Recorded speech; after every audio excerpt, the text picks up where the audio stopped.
Welcome to RevMD Sex Bites podcast with me, your host, Dr. Deborah Durst, and my co-host. Hey guys, Verity Golombiewski here at RevitalyzeMD.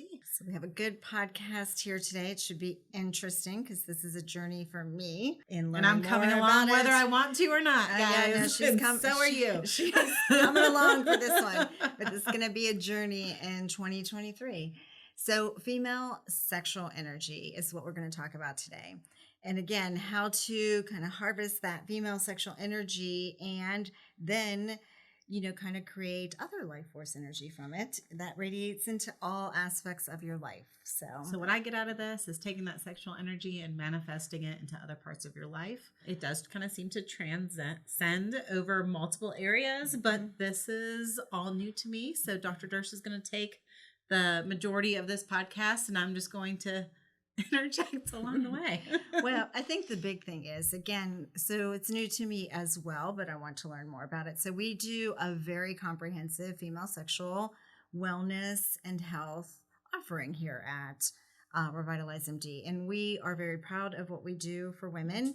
And we feel very passionate about it. And we probably are one of the most comprehensive offices with female sexual wellness and male sexual wellness, because we're addressing it not only from hormones, but from regenerative treatment. And our regenerative treatments like PRP and ohsot and laser vaginal rejuvenation is extensive. Yes. And men's offerings too. I mean, we do full sexual wellness for both men and women. And we take a very, some traditional medicine, but then some more regenerative functional medicine as well kind of approach. So it's a very encompassing overall cross, but this just takes it another step further. Yeah. Well, and again, like what we have is customized and comprehensive, but I think we do the medical based aspect of it in that way. Again, optimized to you, very comprehensive, but I think there's a component to this. And I would like to expand on that and learn more about it in 2023. And that's about the other aspects. I used to call it fluff, and I'd still call it fluff, but I only mean that from the fact that it's not a medical-based aspect. It's more, almost ancient traditions with it. And maybe a little bit more spiritual. Yeah, spiritual and energetic components to it. And so, and even self-journey and getting to know yourself better. So we're starting this with female sexual energy. And so essentially, we will address some male sexual energy and it goes to both, but what does that mean? So when we talk about female sexual energy, we're going to figure that out together over time. And again, she's coming along whether she likes it or not. Right. Which means you come along whether you like it or not. But I am intrigued. And what I am reading is it's pulling me in more and more. Yes. Well, and again, I think so as we, as women, enter perimenopause and menopause, and so that's why she's getting pulled into it a little early. But as we do, then we're going to experience changes. And I think we address that very strongly as a office comprehensively, but there's some that we may not be able to improve fully without expanding our knowledge and offerings in a different way. And so again, learning about female sexual energy, because again, in simplicity, if you have trauma related to it or certain beliefs or repression when you were growing up, there's that mental component in women in sex. 99% of it is in our head.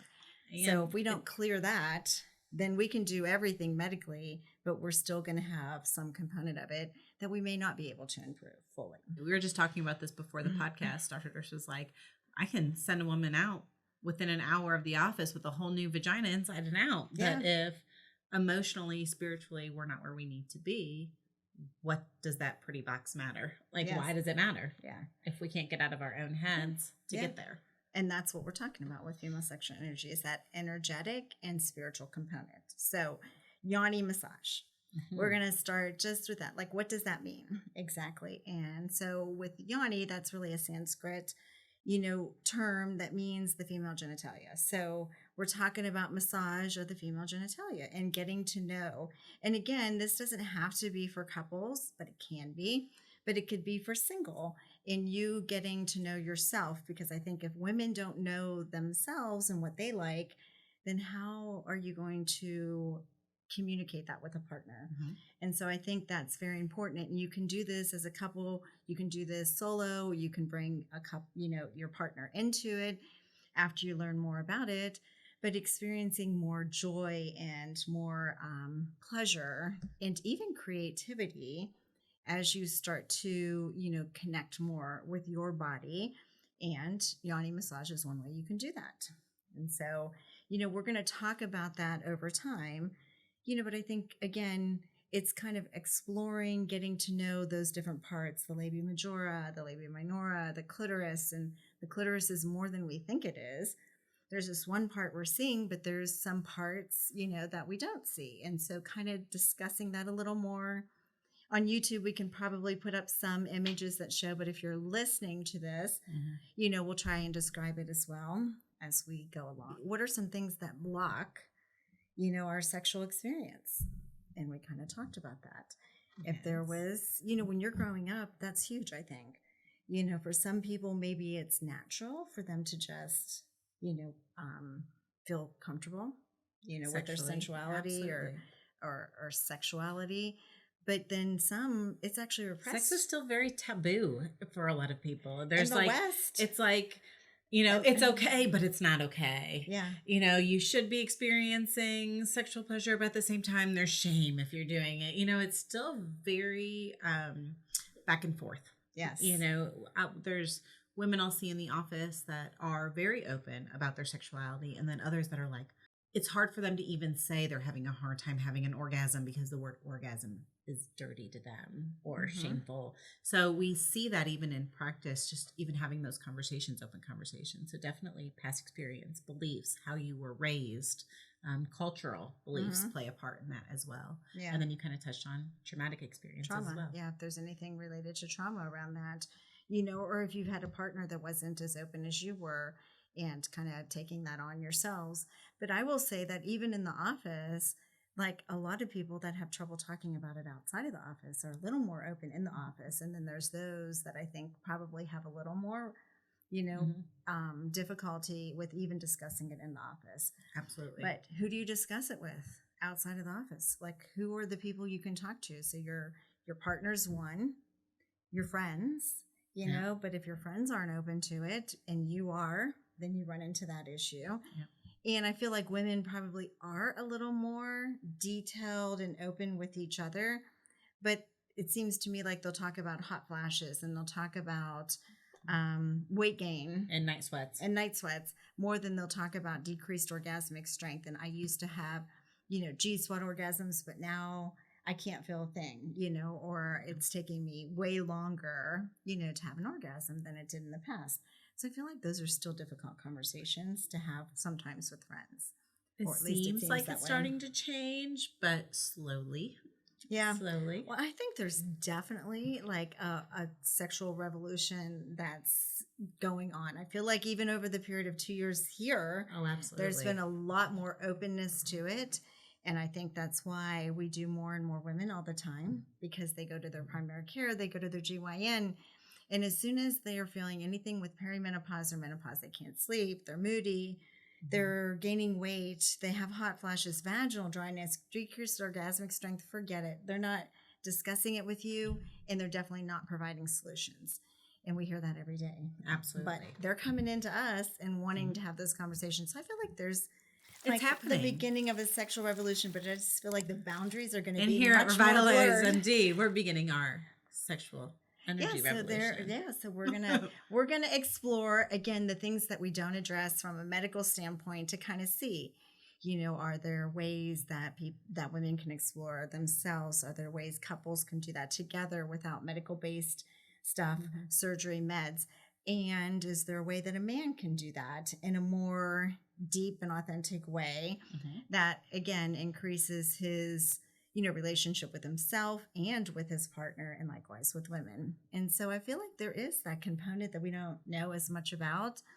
And while I've called it fluff in the past, again, it was only because it kind of adds to what we do, and everything we do is very scientifically based. So, but it's not fluff. Like I feel like we're going to learn about it, and then you guys are going to learn about it, and you're going to give us feedback on what you already know about it and all of the things. So what's this transmutation? Because you brought that up with me more than I. Well, because this is what happens when she takes me on these journeys. I go right and start looking for any type of article or research or anything medical. She looks for the scientific base. That's kind of where I'm going. But I'm looking and I'm like, sexual transmutation, what is this? And like would never have thought that even was the same thing she was talking about. But that's kind of how I'm seeing it online presented, is either female sexual energy or this sexual transmutation, which is really just taking that sexual energy and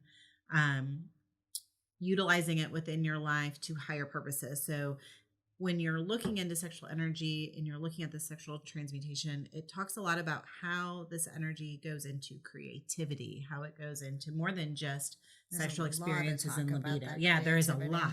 Yeah. So it talks about like the most commonly noted benefits. So more focus, mental clarity, the creativity, enhanced motivation and drive, improved mood, more assertiveness, confidence, I think self-awareness, just even social like interaction. It seems to me like people, again, come across like you're more social, you're more friendly, like it's a life force, it's a better because you're more energy self-aware. You're giving off to the world. I think people recognize energies that we don't even think they do. Absolutely. So and I think as we age and as you actually kind of go through some of this transmutation, that I think that basically you also can pick up on energies. Your intuition is better, and you can pick up on energies that maybe you didn't have before. So you can tell when you walk into a room and you can feel negative energy. Absolutely. And positive. And again, I think that people that are more comfortable sexually and kind of experienced or more advanced and, sexual energy kind of give off a different energy and confidence, you're right? And absolutely. Even if you didn't realize that's what it was. I think if we are more self-aware, we are going to have a better perspective around us of others. We're going to be able to have more confidence because we're assured within ourselves. I mean, confidence comes from within. Yeah. Yeah. So I think that, again, yoni is one of the things we'll talk about. And that's, again, female genitalia, how to like massage, explore not only anatomy wise, but energy, spirituality, how to, again, how is it blocked? How is it enhanced? What does that do for you and other aspects of your life? But I think that if you're looking to attract things, and we've all heard of the law of attraction, if you're looking to attract things to your life and you want to radiate good things out to the world, I think this is one aspect of it that will enhance all of that, because you're going to start attracting things because now you're experiencing life differently. And this is a life force for men and for women. And so it's just going to be part of, our expanded offering in 2023. As we learn more about it, then we're going to learn more about it together and cover all the different topics with it, just to get on a little teeny basis of it. Again, yoni massage is one. You're exploring, yourself. It can be solo, it can be with a partner. But again, we'll get to chakras and like, I see this like second chakra. Yes, like the sacral chakra is affiliated with sexual energy. And again, creativity keeps coming up over and over again. But if you feel like your creative side is blocked, or if you're a writer and say, it takes you a while to get into that creative mode, or whatever it is that you want to create in your life, I think this is one way to explore it. And so I'm going to step back a minute. What exactly is a chakra? So, well, there's different, again, that's more of like an ancient, I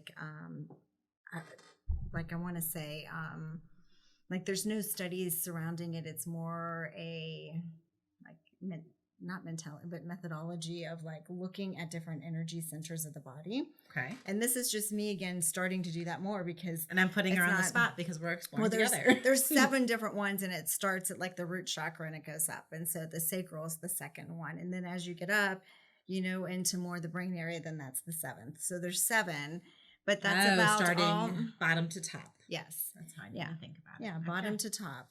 And so this is the second one up. As related to sexual energy, and so we won't get into all of them. And again, I've kind of just have grossly, kind of explored, but I know there's no huge studies on it. And again, in the West, we're much further behind Absolutely. than the rest of the world, even when it comes to that. So we're going to learn about it, but it's the second one. It's down low in your pelvis around your female organs. And that's what we'll talk about during it. So yeah, you're going to learn a lot. So am I. We're going to learn and together. I'm looking forward to it. So if you guys have already done, and again, we've seen a little bit about like the 3 gates. Again, they refer to it as a transmutation, taking that sexual energy, like Faraday said, and, you know, bringing it out to the world to a higher general. purpose. Yeah. So we're going to learn about all that, and we're going to do it together. So if you guys have had experience, let us know. Yeah. Like, Any of you that have already mastered your sexual energy or in the process of working on that and already on this journey, please comment. Let us know what you want to hear, or hey, give us some direction. Yes. I mean, we're saying we're on this journey. Give us some direction. Tell us what to look at. If you've got a great book, a really good resource for us to go to, I'd love to hear that, because like I said, the first thing I'm going to do is look medical, and I'm not finding what I want to find that way. Yeah, well, I found a lot of books on it. So as I read, we're going to maybe even do like a little book review about it so that you guys will know books to look at as well. So we're going to do lots of exploring in 2023 of expanded services for, you know, RMD in areas that we haven't done before, just so we can expand our comprehensive approach to female and male sexual wellness. So again, like, subscribe, share with friends, let us know what you want to hear more about. And I also want you to give us some feedback. Yeah, for sure. We want to hear your experiences. And again, we're doing all this because we love to revitalize your look, your health, and your sex life.